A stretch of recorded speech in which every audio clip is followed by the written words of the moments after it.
का नाम था रूपनगर। ये एक ऐसा गांव था जहां हर बात समाज के हिसाब से तय होती थी। कौन क्या पहनेगा, किससे शादी करेगा, कौन कितना बोलेगा, सब कुछ समाज की सोच के दायरे में बंधा हुआ था। इस गांव में एक लड़की थी, राधा। वह पढ़ने लिखने में होशियार थी और कुछ बड़ा करना चाहती थी, लेकिन समाज को ये मंजूर नहीं था। गांव वालों की नजर में लड़कियों का काम सिर्फ शादी करना और घर संभालना था। राधा के पिता रामलाल खेती करते थे और बेहद ईमानदार इंसान थे। उन्होंने हमेशा चाहा कि उनकी बेटी पढ़ लिख कर आत्मनिर्भर बने, लेकिन समाज के डर से वह राधा को खुलकर समर्थन नहीं दे पाते थे। माँ भी यही मानती थी कि लड़की को ज्यादा पढ़ाने से उसका घर बसने में दिक्कत। राधा की पढ़ाई मुश्किल से हाई स्कूल तक ही हुई थी। जब उसने कॉलेज जाने की इच्छा जाहिर की, तो पूरा गांव उसके खिलाफ खड़ा हो गया। ग्राम प्रधान रघुवीर ने पंचायत बुलाई और फरमान जारी किया, लड़कियों को पढ़ाना जरूरी नहीं है। पढ़ाई लिखाई से उनका स्वभाव बिगड़ जाता है। अगर राधा ने कॉलेज जाने की जिद की, तो उसके परिवार का सामाजिक बहिष्कार होगा। रामलाल ये सुनकर सकते में आ गए। समाज की परवाह न करते तो जिंदगी मुश्किल हो जाती, लेकिन अपनी बेटी का सपना भी नहीं तोड़ सकते थे। राधा ने समाज की इस बंदिश को मानने से इनकार कर दिया।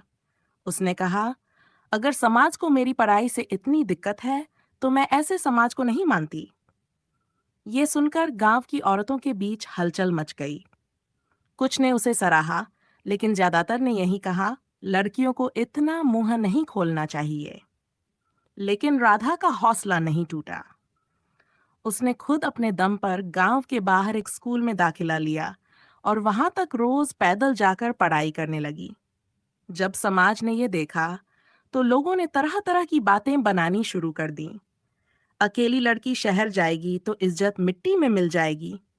बिना हमारी इजाजत कोई लड़की ऐसे नहीं चल सकती। ये सुनकर राधा का गुस्सा फूट पड़ा। उसने गांव के चौपाल में जाकर सभी से कहा, अगर इज्जत किसी की मेहनत और काबिलियत से नहीं, बल्कि लोगों की बातों से बनती है, तो ऐसी इज्जत की मुझे कोई परवाह नहीं। राधा की ये हिम्मत देखकर कुछ और लड़कियों ने भी अपने घर वालों से पढ़ाई की मांग करनी शुरू कर दी। धीरे धीरे गांव की सोच बदलने लगी। गांव के कुछ लोग जो पहले समाज के डर से चुप थे, अब खुलकर राधा के समर्थन में आ गए। समय बीता, राधा ने अपनी पढ़ाई पूरी की और एक सरकारी अफसर बनी। जब वह पहली बार गांव लौटी, तो वही समाज जिसने उसे रोकने की कोशिश की थी, अब उसकी तारीफ कर रहा था।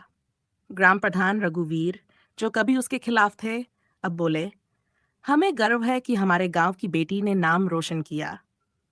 राधा ने मुस्कुराकर जवाब दिया, अगर समाज सच में बदल रहा है, तो ये बदलाव सिर्फ मेरे लिए नहीं, हर लड़की के लिए होना चाहिए।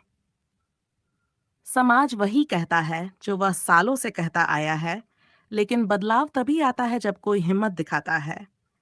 राधा की कहानी ने यह साबित कर दिया कि अगर कोई अपने सपनों के लिए लड़ता है, तो धीरे धीरे पूरा समाज बदलने पर मजबूर हो जाता है।